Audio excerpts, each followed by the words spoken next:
All ভাই যান না গাড়ি দিকে যান গাড়ি তো যান গাড়ি দিকে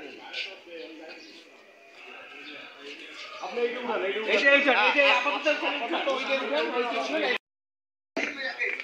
এ বড় আগে লই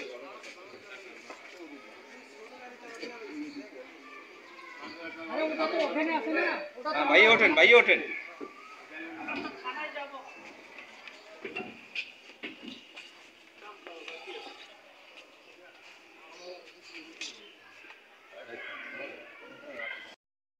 চারা তোমরা এই কাজ করছো এত সুন্দর ভালো কাজ প্রেম করতে লজ্জা নাই এখন বিটলে প্রেম করার জন্য কি ফাঁসাইছে নাকি না এই যে প্রেম করার পর কি ফাঁসাই দিছেন তোমাকে না বলো কি হইছে বললে কাজ হবে না আমি শুনি বলো না সত্যি কথা বলো তুমি তোমাকে কি প্রেমে পরে ফাঁসাইছে কি হইছে বলো এদের পক্ষে আই সেটা নাই সেটা কি শোনা মনে হচ্ছে নাকি আমি যদি আইনে থাকলে আগের মামলাটা আমি না থাকতাম না সাক্ষী দিয়েছিল তুমি কি এক মেয়ের দ্বারাই বারবার মামলা করেছো অন্য মেয়ে আরেকটা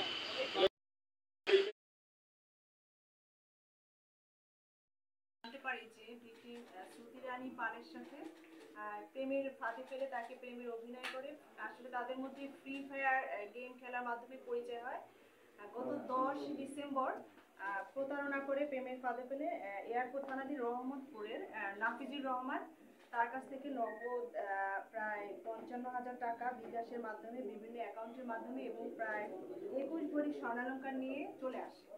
তো আমরা এই সংবাদের ভিত্তিতে এয়ারপোর্ট থানা খবর পেয়ে আমাদের পুলিশ কমিশনার স্যারের নির্দেশনায় আমার তত্ত্বাবধানে আমাদের ইন্সপেক্টর জনাব সঞ্জিত চন্দ্র নাথ তার নেতৃত্বে একটি এয়ারপোর্ট থানাধীন চৌকোষ্টি প্রযুক্তিগত সহায়তায় আমরা যে অভিযুক্ত নাফিজুর রহমান তাকে গ্রেপ্তার করতে সক্ষম হই রহমতপুর থেকে তাৎক্ষণিক গতকাল রাতে এবং তার কাছ থেকে আমরা প্রায় 10 ভরি স্বর্ণালংকার উদ্ধার করে নিয়ে আসে এবং সে ঘটনার সত্যতা স্বীকার করেছে আর নগদ প্রায় 10,000 টাকা আমরা উদ্ধার করে নিয়ে আসি তার ওখান থেকে। তো পরবর্তীতে এই ঘটনায় আমাদের ভিকটিম লালবাগ থানায় যে ঢাকায় আছে লালবাগ থানায় একটি মামলা হয়। তো আমরা আসামিদেরকে প্রতারণার যে 2 জন আসামি ধরা পড়েছেন তাদেরকে আমরা লালবাগ থানায় ফেরত করব।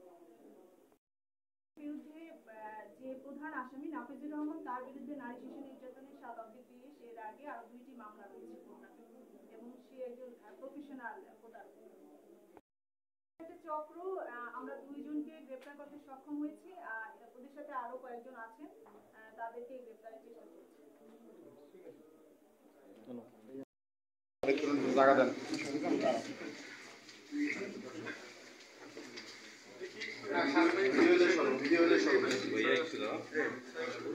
সবাই নিতে পার মোটো